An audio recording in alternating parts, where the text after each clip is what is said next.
Hier bij Auke en Nienke in het Grauwe Paard. Hier gebeurde het natuurlijk allemaal 11 november 2017.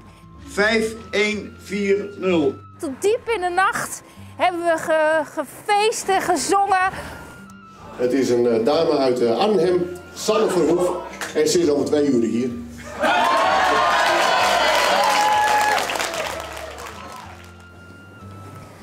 Welkom in Oud-Beeldschiel. Nou, iets meer dan een jaar verder. En wat een jaar is het geweest. Echt heel bijzonder. Ik bedoel, het huis is heerlijk. De omgeving is erg mooi. De mensen zijn hier gewoon super. Dus ik ben, nou ja, met de neus in de boter vallen heet dat, geloof ik. Ja, echt fantastisch. Wat ik heel erg leuk vind, ze heeft wel een beetje mijn hart gestolen. Dat is mijn buurmeisje Marit.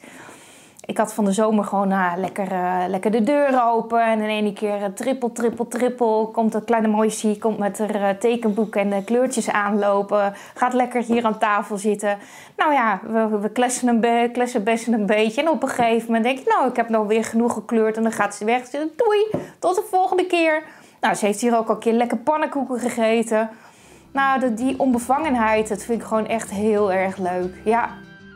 Ja, als ik hier voorbij kom, dan is het altijd toch wel een beetje weer met die kriebel die ik toen had. En nou, ik zit hier ook regelmatig ook met mensen uit het dorp. Lekker een hapje eten, even bijkletsen. Is gewoon top. Ze spreken hier Beelds. Nou, een van de eerste woordjes die ik van Bertus Dijkstra geleerd heb, dat was Antkiekes.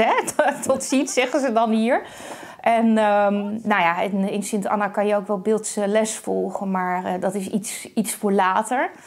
En voor misschien nog heel veel later komt dan toch ook wel het Fries om de hoek kijken, want het is echt een taal apart. Hey, Marit, jij ook hier? Ik denk dat je kan hele verschillende mensen treffen. Maar ja, als je een oudere iemand hebt, en goed met eens een oudere iemand, maar die niks meer uit het dorp heeft, ja, dan is het een hele andere situatie. Sanne hier, eigenlijk vanaf het moment dat ze hier in het café binnenstapt, hier zit een klik mooi Oud-Beeldschiel. En ja, dat is eigenlijk volgens mij nog steeds zo. En dat is voor de bewoners dan ik mooi natuurlijk. Want als er niet winnen die niks meer het dorp heeft, ja, dat is ik minder leuk natuurlijk. Dat is logisch. Wij hebben natuurlijk wel getroffen met zijn buurvrouw. Wat Bertus kreeg, ik zei, je weet natuurlijk nooit. Maar zijn laterij tot het hele lang weer een laten verkocht. En ja, vanzelfde deelt krijg je een huisjesmelk of wat dan ook. En nou, mijn samen, dat is gewoon vanaf het begin goed geweest. Eerst even zien waar je binnen, maar nou, ze komt regelmatig eens even bij je even zien. En maar de band klikt het geweldig. En maar Marit die vindt dat prachtig. Ze zet er al in pikker even kleurt. En nou, wat samen zei even een pannenkoek eten. En dat klikt gewoon heel goed. Een keerzijde is toch ook wel van ja, hey, ik had in Arnhem ook woonde ik in een prachtige omgeving met heel mooi nou ja, fiets- en wandelpaden waar ik naar hartelust kon hardlopen. Ja, die paden zijn hier natuurlijk wat anders. Je moet toch een beetje over de weg waar de kantjes, hapjes wat uit zijn. Werk is hier wel het valt niet mee om wat passends te vinden. Ik kom uit de communicatie. Ik heb 23 jaar bij Achmea als communicatiespecialist tekstschrijver gewerkt.